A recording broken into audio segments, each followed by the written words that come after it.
futhi umhlaba wonke la kufinyela khona lo mfanekiso oqoshiwe.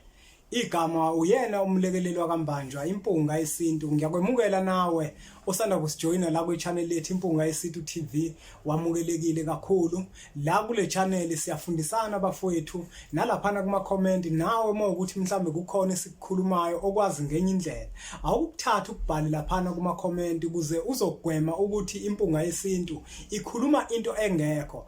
Ngoba uma uzobhala laphana kuma comment ngizokutshela mina ukuthi lokhu kosukhuluma ngakho akusona isintu lesi sithi isiko. Wena mhlawumbe usukhuluma ngesikompilo ngoba kukhona abantu othola ukuthi umuntu khona izinto ezenzeka ngakubo esigodini sangakubo besathi ngakithi thina senza ukuthi. Leyo nto akusona isintu, akulona isiko, kodwa lapho sikhuluma manje ngomkhuba wangakini, sikhuluma ngesikompilo. Ingakho ke ngiyivula nalapho inkundla ukuthi ungabhala la kuma comment khona sokwazi ukwahlukanisela ukuthi lokho sikukhuluma wena usukhuluma manje umkhuba wangakini okanye usukhuluma usiko okuyinto manje enikholelwa kuyona kini.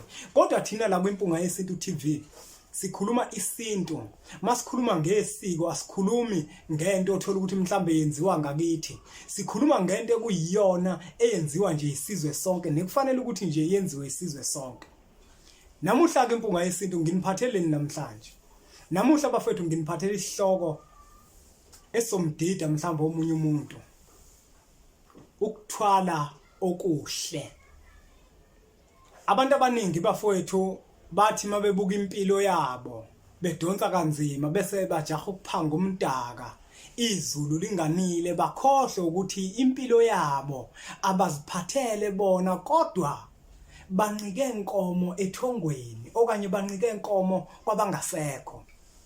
Bafowethu noma kuthiwa impilo yayibona ukuthi inzima kanjani, lokuthwala lokhu okwenziwayo kuyingozi kakhulu. Kodwa mina namuhla ngiyimpunga yesintu ngizonitshela ukuthwala okuhle. Ngizonitshela ukuthwala okuhle bafowethu. Mina anginikhohlisi la ku channel yami impunga yesintu TV. Kuningi ukuthwala kokubalo kothi koloshe njalo njalo, angeke ngize ngikubala okunye ngoba phela bakhona nabanye othola ukuthi bakholelwa kakhulu kukona.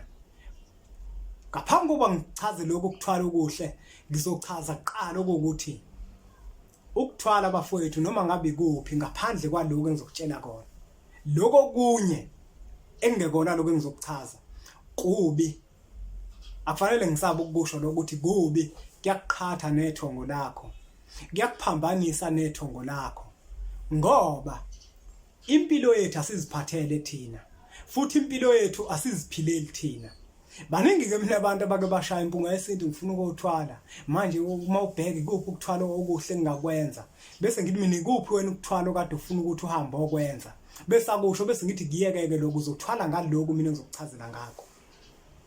Bafowethu indlela lengikhuluma ngayo ukuthwala okuhle ukubhekelela ithongo lakini. Isintu sethu siyasho sithi ithongo liyabhekelwa.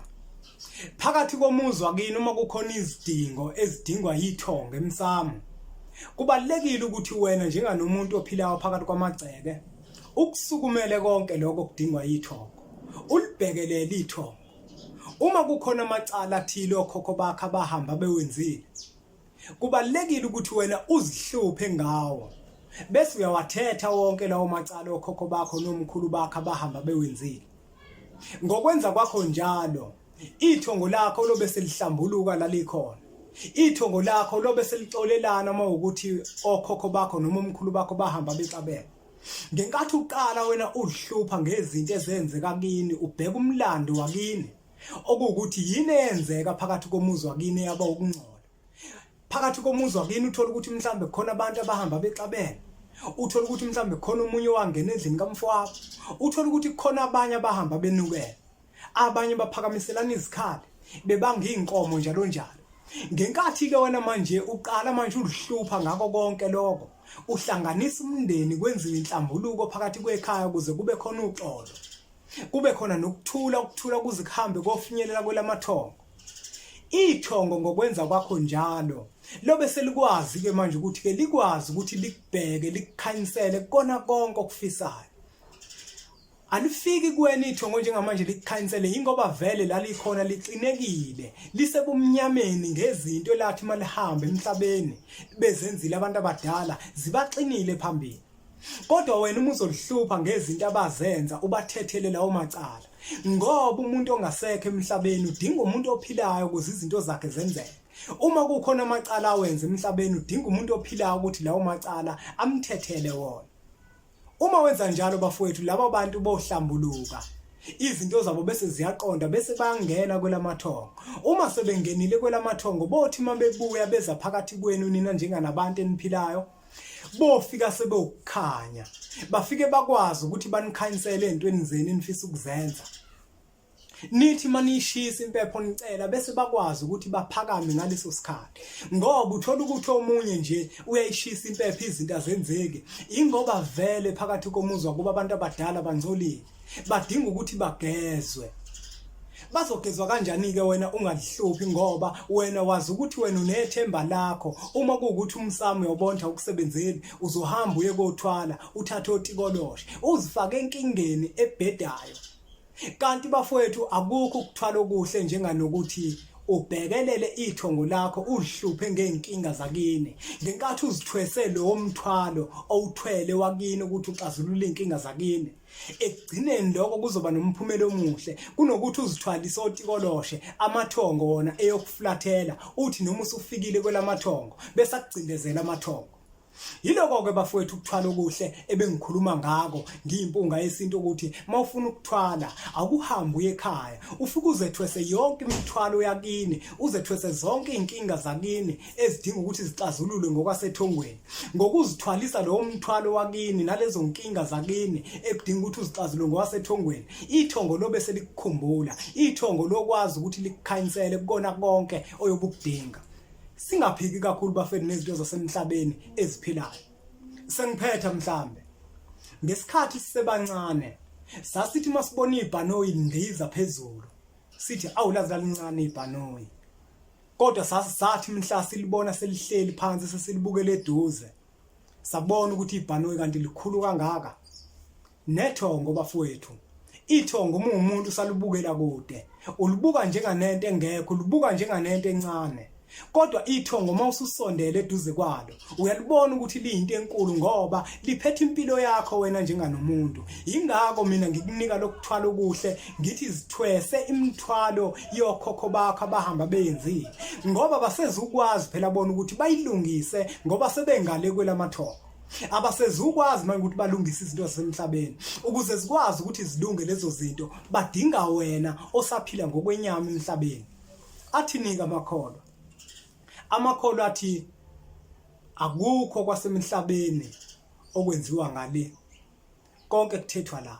Aphinda athi osemhlabeni isabelo sakhe leso osezulwini akanaso isabelo ngapha.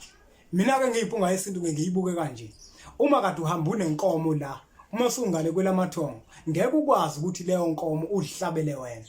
Ingakho udinga umuntu ophilayo uma usungasekho.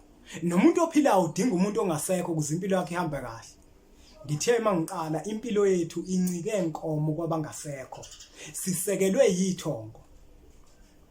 Ikona ke bafethu ukuthwala okuhle lokho suka njengamanje uye kini uzithwese umthwalo wokhokho bakho ukuthi yini amacala abahamba beyenzile. Thwala lokho wena kunokuthi uthwale otikoloshe ngoba labantu ekuthiwa bathwele abanemali bona bathwele otikoloshe bathwele kanzima. Nawe uzothwala kanzima kodwa ekugcineni wena ukuthwala kakho kanzima uthwala inkinga zakini ngenhloso yokuzilungisa ngenhloso yokushanela emagcekeni okhokho bakho. Lokho kokwenza ukuthi noma sekuphela insuku mawufika kwelamathongo amathongo afika avula izandla akwamukele nesizukulu sakho isizukulwane sakho angeke naso sakwazi ukuthi sihlupheke kodwa sophila kahle. Nawe uyothi mawubuya uza kusona ufike kahle kodwa mawuzothwala lokhu ukuthwala okubi kotikoloshe nazo zonke lezi zinto uyothi mawubuya uza kwisizukulwane sakho isizukulwane sakho uyofika usicindezele nakwelamathongo futhi baphinde bakuxoshe.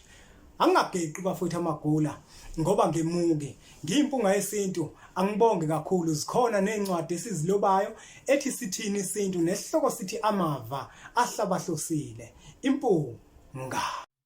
Shimane, Shimane, Shimane, Shimane, Shimane,